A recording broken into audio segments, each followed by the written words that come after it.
Ultraman Belial. The cosmic equivalent of that one guy who brings fireworks to a candlelit dinner. Once a proud Ultraman, Belial took a nosedive into villainy faster than when your dad goes to buy milk. He is the main antagonist of the Ultraman franchise, and an archenemy of Ultraman Zero and the father of Ultraman Geed, who was created with his genetic components. Originally, Belial was one of the most powerful and renowned Ultras in the Land of Light, but he had a teensy-weensy obsession with power. When he tried to take away the power of the plasma spark, it didn't go as planned. Instead of gaining ultimate power, he got a one-way ticket to Banishmentville. But did he learn his lesson? Of course not. He merged with Rayblood, got a villainous makeover, and became the first Ultraman Rayonix. Think of it as joining a gym, but instead of lifting weights, you lift entire planets into chaos. Belial's resume of evil is quite impressive. He orchestrated the Belial Revolt, which sounds like a rock band but was actually his attempt to conquer the Land of Light. He overpowered his fellow Ultras, including Ultraman Ken and Ultrawoman Marie, and stole the plasma spark, turning their home into a cosmic popsicle. And just when you thought he couldn't get any worse, he controlled a monster army using the Giga Battlenizer and becomes Beludra, a gigantic chimeric monster made up of over 100 other monsters. Yapool. Yapool is one of the most notorious villains in Ultraman Ace and the wider Ultraman universe. He's an interdimensional warlord with an ego bigger than the entire Ultra Galaxy and a penchant for fusing horrifying abominations into reality. He's the mastermind behind the Choju, which are basically nightmare kaiju stitched together like Frankenstein's monster, except way less cuddly and a lot more homicidal. He despises the Ultras with the kind of burning hatred usually reserved for people who cut in line at Starbucks. His entire existence revolves around making life miserable for the Ultra Brothers and, by extension, humanity. He doesn't just want to win. He wants to make you suffer before he wins. It is impossible to truly kill him, as eventually his unceasing grudge will cause him to be revived. To top it all off, Yapool doesn't just go after adults. He torments children, civilians, and basically anyone who has the misfortune of existing in the same universe as him. He even brainwashes people into doing his dirty work, proving that he's not just physically terrifying but also a manipulative nightmare of psychological warfare. Dark Zagi. Dark Zagi is one of the strongest Ultraman villains because he combines evil, intelligence, raw power, and cosmic scale ambition, born from a twisted origin as a corrupted clone of Ultraman Noah, and his actions show both strategic and destructive might. He was originally called Ultanoid Zagi, created by an alien race known as the Visitors as a bioweapon to defend them from the space beasts. But Zagi awakened with self-awareness of being a clone of Noah, resented the role of a tool, turned against his creators, and embraced malevolence. Dark Zagi also absorbed traits of the space beasts themselves to surpass Noah in certain respects, merging their characteristics into himself. He has the ability to take over a human host body, Hajime Yamaoka, and Mitsuhiko Ishibori, kill the host's true consciousness, infiltrate organizations under disguise, erase memories, and control or summon space beasts and dark giants. On a scale beyond just physical might, he orchestrated the destruction of the Visitors' homeworld by forcing their star to go supernova, attempted to absorb Nexus energy, plotted over many years manipulating many characters, even killing people's loved ones to incite fear and hatred as fuel for his power. He fights on a multiversal and cosmic level, is difficult to defeat because of his disguises, his ability to corrupt and manipulate light and darkness, and because the hero who can stop him, Ultraman No or Nexus, must match him both in strength of light and purity, not just raw power. All these factors, his origin, his powers of both monsters and people, and his cosmic scale destruction, make him one of the strongest villains in the Ultraman universe. Camearra.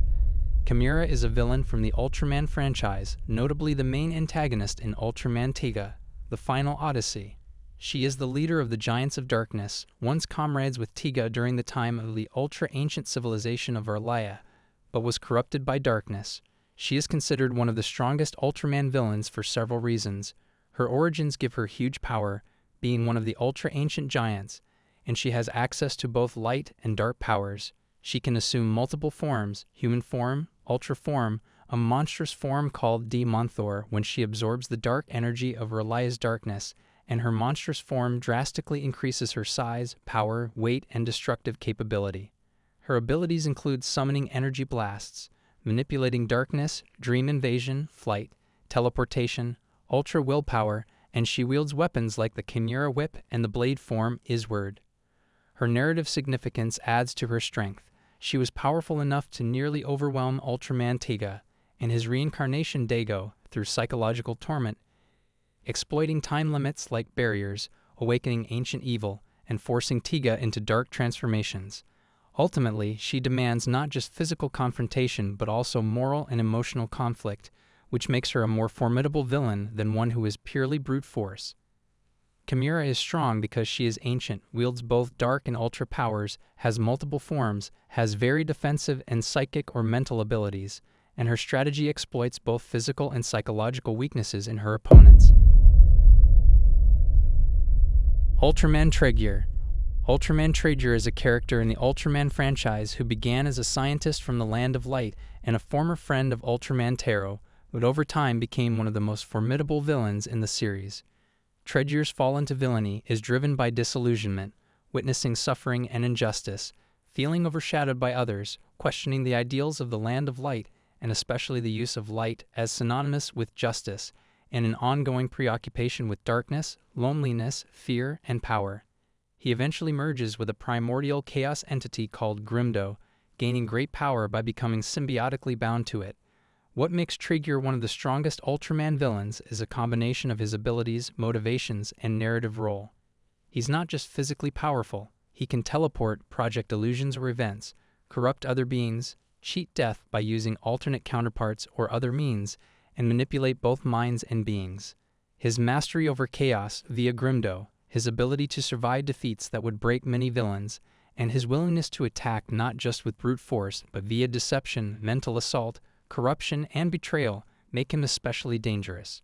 Tregear is strong because he embodies a philosophical threat as well. He challenges the core ideals of the Ultras, particularly the idea of bonds, of light being good. And so his threat is not just physical but moral and spiritual.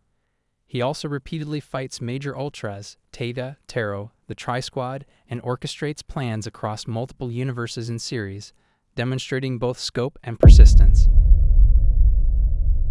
Alien Empera. Alien Empera is one of the main antagonists in the Ultraman franchise, especially in Ultraman Mebius, and is widely regarded as one of the strongest Ultra foes. He was originally from a planet whose sun died, causing his race to suffer, and he alone survived by embracing darkness. This led him to become powerful via dark energy and to develop a deep resentment of light. He became ruler of the Empera army and commands elite lieutenants known as the Dark Four Heavenly Kings, along with other underlings. Alien Empera's power is formidable for several reasons. His abilities include manipulating darkness, firing a very strong beam called the Risolium Ray that can kill an Ultra in one shot, energy projectiles like Dark Fireball, launching shockwaves that severely damage Ultras and their allies, wearing armor and a cape that can absorb or neutralize Ultra beams. He led a large-scale war 30,000 years ago, the Ultimate Wars, invading the Land of Light and dueling the father of Ultra himself. The duel ended in a tie, but both were gravely injured. Empera retreated but remained a major threat when he reappears in Ultraman Mebius, launching invasions, summoning monsters, trapping the sun in darkness, and directly clashing with Ultraman Mebius and allies. He pushes Ultra heroes to their limits, resisting combined attacks from multiple powerful Ultras, deflecting or withstanding beams and assaults, and nearly achieving his goal of extinguishing light. In the end, he's defeated, but his strength, influence, and destructive potential make him one of the most dangerous and iconic villains in the Ultraman universe. Bemular. Bemular is one of the earliest and most enduring villains in the Ultraman franchise.